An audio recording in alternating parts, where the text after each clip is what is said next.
soft compressional databases. So these pre-generated conformational databases, it's a key part of several applications now. We started a few years ago with introducing RIDE, which is a rapid Isostere discovery engine. It is since then it is also used in linker search, classical pharmacophore search, and most recent application is GPU docking RIDGE. So having a fast and efficient format is crucial to smoothly running these applications, especially for ultra-large billion-plus databases. With the help of our collaborators from NIH, Nadia and Mark, who talked yesterday, we generated a lot of pre-generated conformational databases. We have few giga-size libraries, and the new ones are coming, Cenamin, Wuxi, and Savi. We have mid-sized libraries, TeamSpace Freedom, Kuli, and building blocks. We have some vendor compilations. Everything is available from our website for download for free. And as I mentioned, more databases are coming.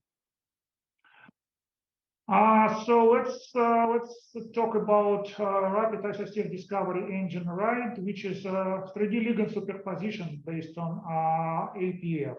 APF, it's atomic property fields, which can be considered as a generalized pharmacophore. And this has been proven to be a very good technology or method for ligand-based analysis and screening. We introduced RIDE in 2020, and it also been proven to be a robust ligand-based screening tool. So let's talk about an algorithm a little bit. So we designed it from the very beginning from scratch, and it was initially designed for speed from ground up. We used a number of tricks and heuristics to make search as most efficient as we can. So we have some clever coordinate formation system to simplify computation. We have pre-computed lookups, compact storage, which I already mentioned. We can currently evaluate many poses. So we ended up with pretty fast algorithm, which is several times faster on CPU than flexible APF alignment. And with GPU implementation, it gives us fewer orders of magnitude more. So on the recent benchmarks we conducted using the latest GPU RTX 4090, it can achieve amazing speed of up to 1.5 million conformers per second, which means you can screen billion compounds in hours. But the question is how the alignment quality is comparable to flexible APF. So we ran a benchmark using due data set to compare enrichment factor, which is fraction of true positive and top compounds divided by a fraction of actives. And as you can see that enrichment factor for flexible APF and RIDEs are quite comparable. So we have a very fast method with superposition quality similar to flexible APF. Some other features I would like to point on RIDE. So this some of them are inherited from flexible APF. So we can change per atom contributions, so you can focus on different portion of the molecule.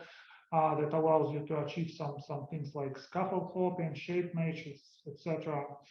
You can also apply a partial or whole envelope penalty to portion of the molecule. Alternatively, you can provide receptor to automatically calculate excluded volume, and multiple ligands can be used as a consensus template. There is a GUI and command line interface, which can be easily scripted in a batch mode. Another application of RIDE would be APF similarity pocket binding site APF similarity search. So for that, we took Pocketome database, which has been published in Rubin's lab in 2012. We converted it into RIDE compatible mold format, and now you can use it inside the ICM. So you just need to download that file. And then you just load your PDB, select pocket residue, select ligand, And in a few minutes, you will have a hit list of similar pockets ranked by APF score. So Ridge is the most recent development of Molsoft, where we combine all our experience and knowledge in GPU programming. So it's a docking engine which fully ran on GPU. I mean, the central part is fully ran on GPU. It has also quite extensive CPU usage, so low-level multithreading and all other tricks to ensure a balanced load between an exchange between CPU and GPU. Fully compatible with existing docking projects, so it's nothing extra, no extra setup needs to be done. As an input, it also uses highly compressed conformational databases. So basically, there are three blocks. The central part, which performs the actual pose mining, is fully run on GPU. We'll talk about that in details a little bit later. CPU, one block of CPU will work with conformational databases by reading conformers, compressing them, assign charges, do some other stuff. And the final block will perform RTCNN scoring, RTCNN, which Max talked about yesterday. It's our new neural net scoring function, which is quite efficient and fast. And optionally, for the final selection, you can apply our full atom VLS scoring. So now about some benchmarks and highlights. So we wanted to compare how the quality of the poses are comparable to flexible ICM. So we ran some benchmarks and found that we have less than 10% loss in docking success rates versus fully flexible docking for mid-size ligands. From the other hand, we achieved pretty good speed, about 100 compounds per second on latest RTX 4090, which is around 1,000 times faster than a single CPU core, assuming you have 10 seconds per ligand on a modern CPU. That means that you can screen 10 million compounds in less than 30 hours on a single gaming desktop. Which is equivalent currently, would be equivalent to 1,000 core CPU cluster. Supports multiple GPUs, so if you have multiple GPUs on your workstation, you can split and submit jobs separately on these GPUs.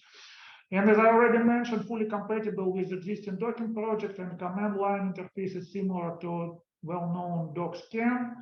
So the script name is Ridge. You provide existing docking project, so you need to download or generate a conformer database to run Ridge.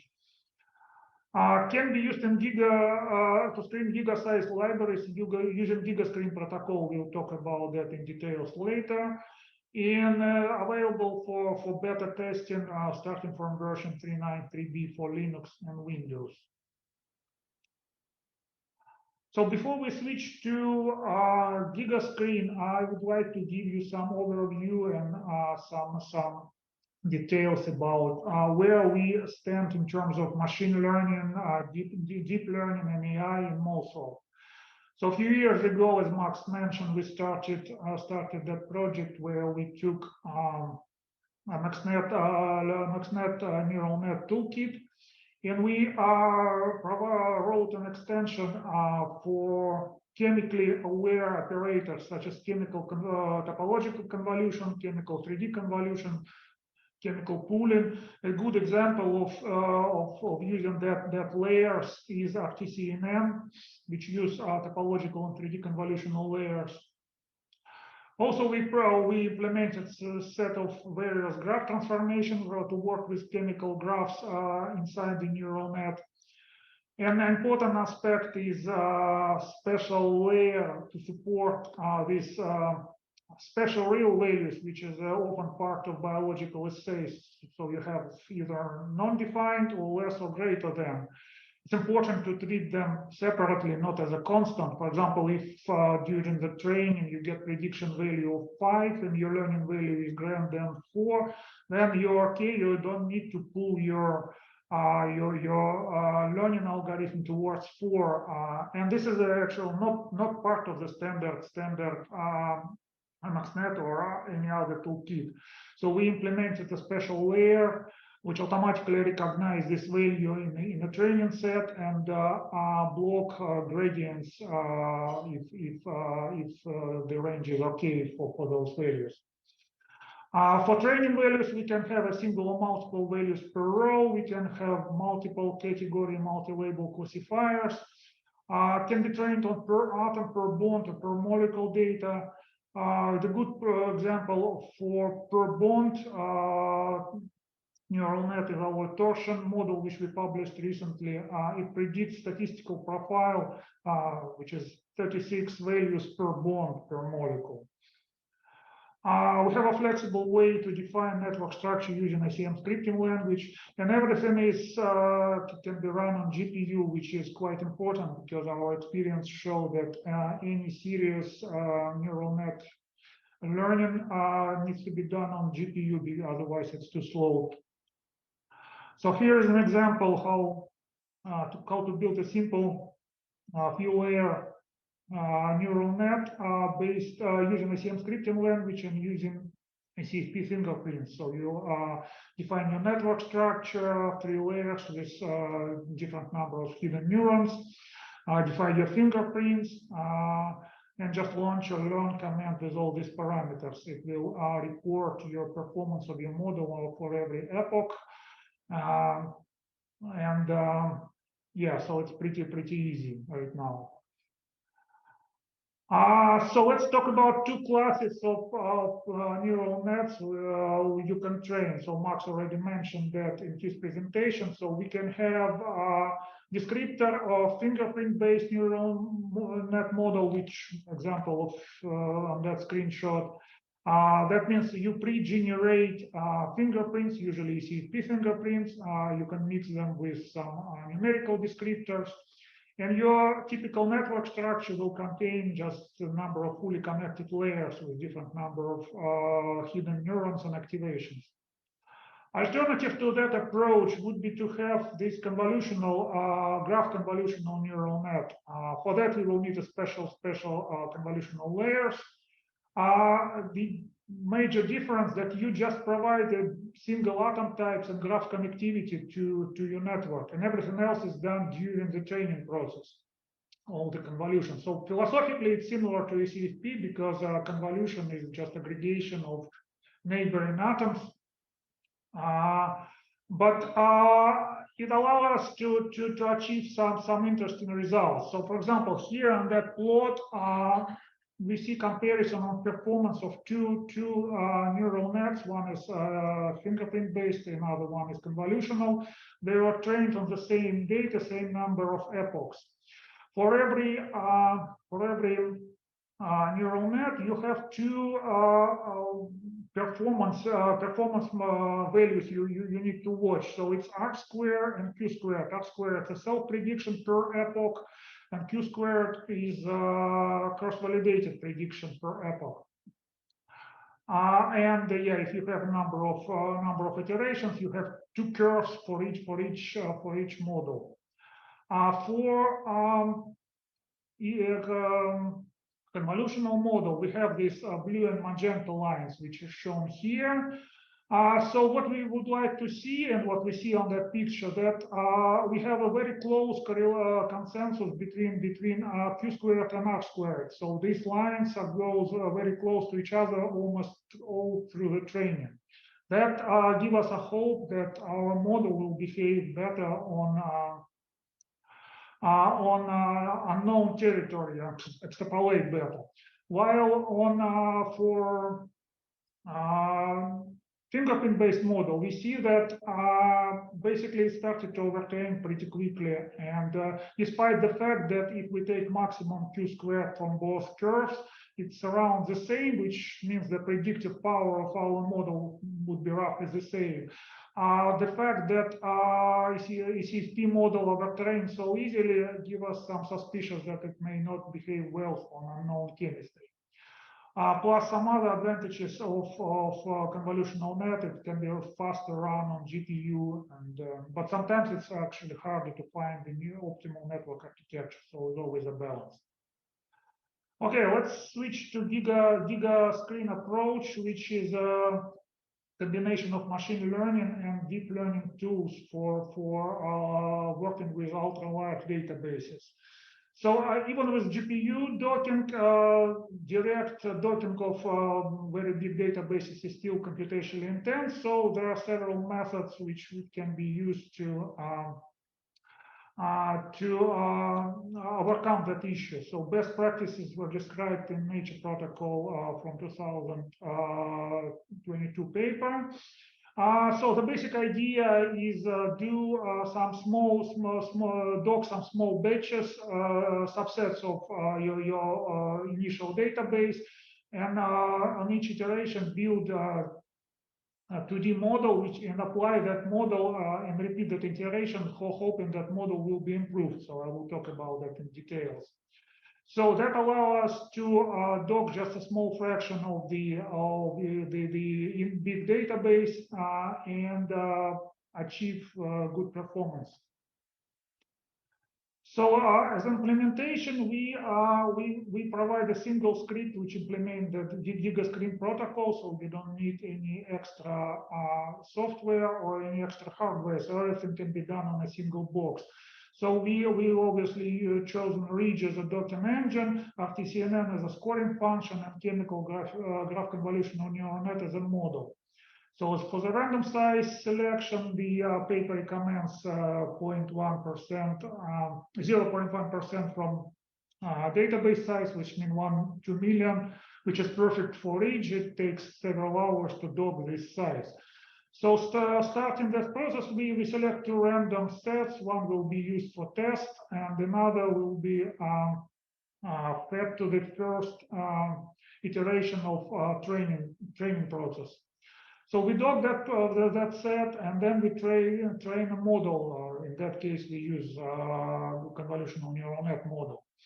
So now we have to apply that model to the whole database and find the cutoff. That is a very important step. And for that, we use that previously generated test set where we already have RTCNN scores.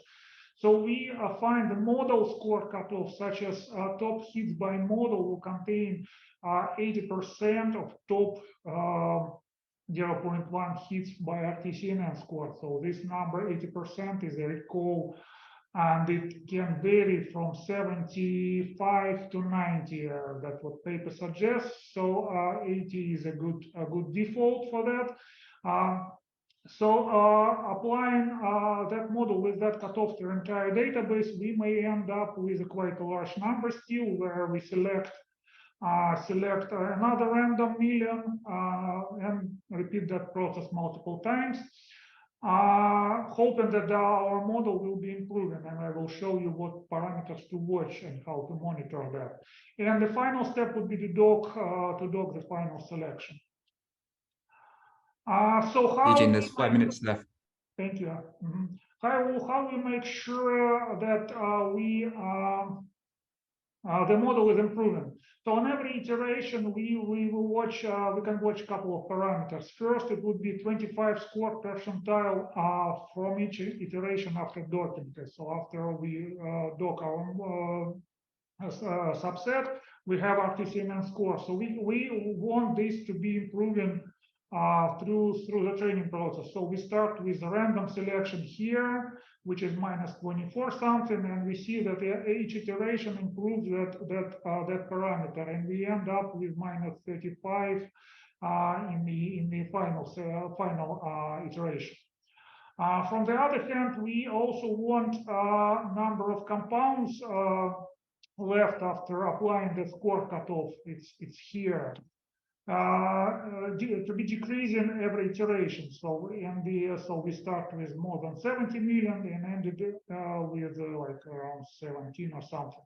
So ideally, we want this number to be manageable to just run and to dock it directly.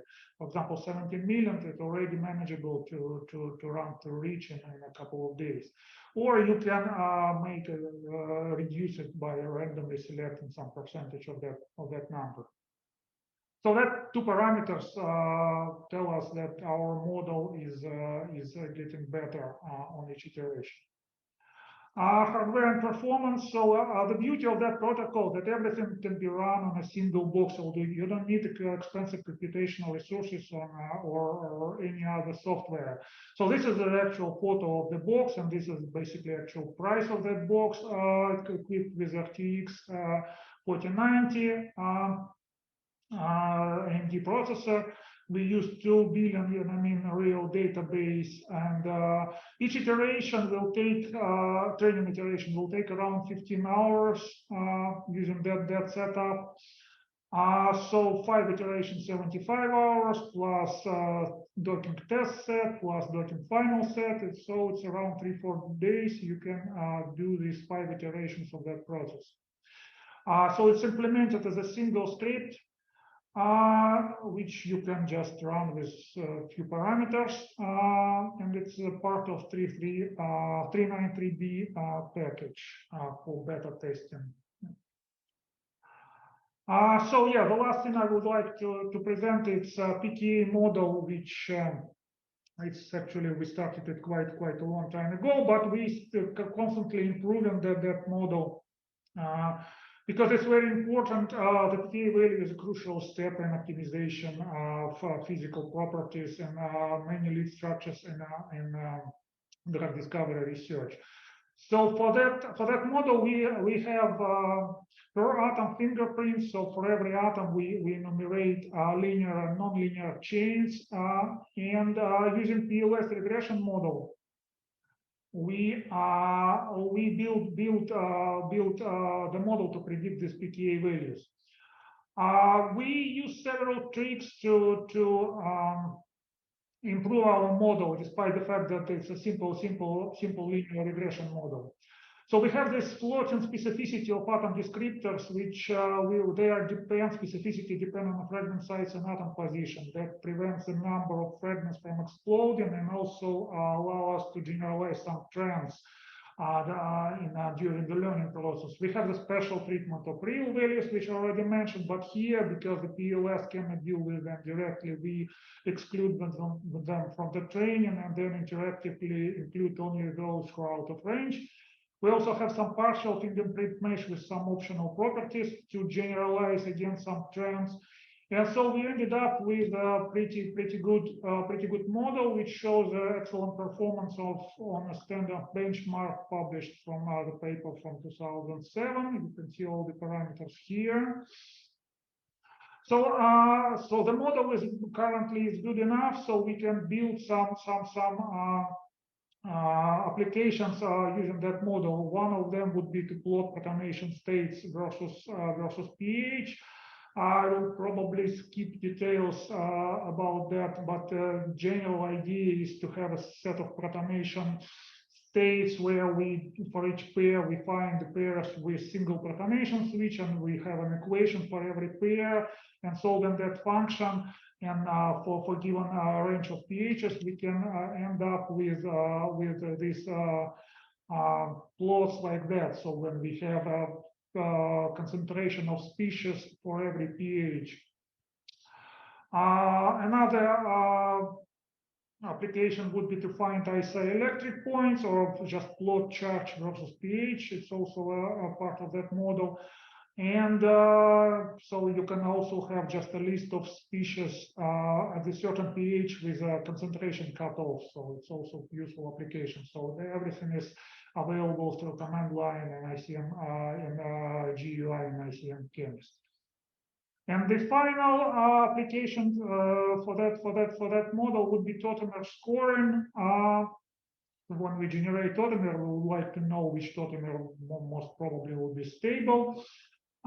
So for that, we also apply that, find some pairs with single protonation change and use a delta pKa for the equation. Also finds some numerical solution for the set of equations, and the solutions will be relative number for each tautomer. And the lowest value would be most probable and stable tautomer.